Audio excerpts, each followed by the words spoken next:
সেই আহমেদাবাদ, উপস্থিত সমর্থক ৯০,৯৫৪ জন। প্রতিপক্ষের জায়গায় এবার সাউথ আফ্রিকা। প্যাট কামিন্সের মতো মার্করাম অবশ্য আগেভাগে ঘোষণা দেননি, তবে সময় মতো সবাইকে জাস্ট চুপ করিয়ে দিয়েছেন। ভারতের কাছে এই আহমেদাবাদ এখন হাউস অফ হররস। ১৮৮ রানের টার্গেটে ব্যাট করতে নেমে ভারত গুড়িয়ে গেছে ১১১তেই। টি-20 বিশ্বকাপ ইতিহাসে এর আগে ৩ বার ১৫০-র বেশি রান চেস করে জিতেছিল ভারত। সেই ৩ বারই তরবারি চালিয়ে দলকে জিতিয়েছিলেন বিরাট কোহলি। চেস মাস্টারও নেই, ভারতের জয়ও নেই। এই হারের মধ্য দিয়ে ভাঙল ভারতের ১২ ম্যাচ অজেয় থাকার রেকর্ড। ২০২৪ এডিশনে জয়ের যে রথে চড়েছিল সেটা ভাঙল প্রোটিয়াদের কাছে এসে। ঘরের মাঠে বেহাল ভারতকে দেখে সরব সমর্থক আর এক্স ক্রিকেটাররা। ডেল স্টেন, গ্র্যাম স্মিথ থেকে মোহাম্মদ কাইফ, মাইকেল ভন, বাদ যাননি কেউ। সাউথ আফ্রিকার প্রশংসায় সবাই যেমন পঞ্চমুখ, তেমনি ভারতের এমন খেলা দেখে টিপ্পনি কাটতেও ভুলছেন না কেউ।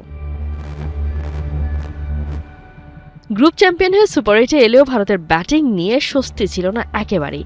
গেলবারের রানার্স আপদের সামনে তলই খুঁজে পেল না মেরিন ব্লুরা।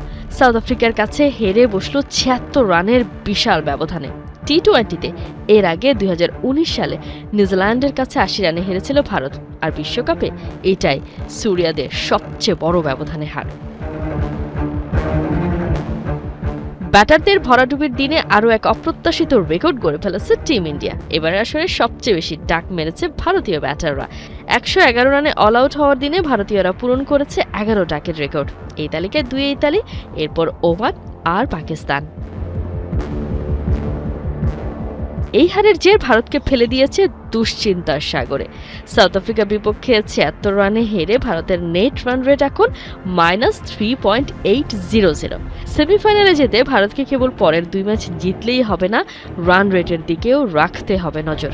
সুপার 8-এ ভারতের পরের ম্যাচ জিম্বাবুয়ের বিপক্ষে, যারা এখন আত্মবিশ্বাসের চূড়ায়, আর শেষ ম্যাচ ওয়েস্ট ইন্ডিজের বিপক্ষে, যারা গ্রুপ পর্বে ইংল্যান্ডকে হারিয়ে দিয়ে রেখেছে শিরোপা পুনরুদ্ধারের আভাস।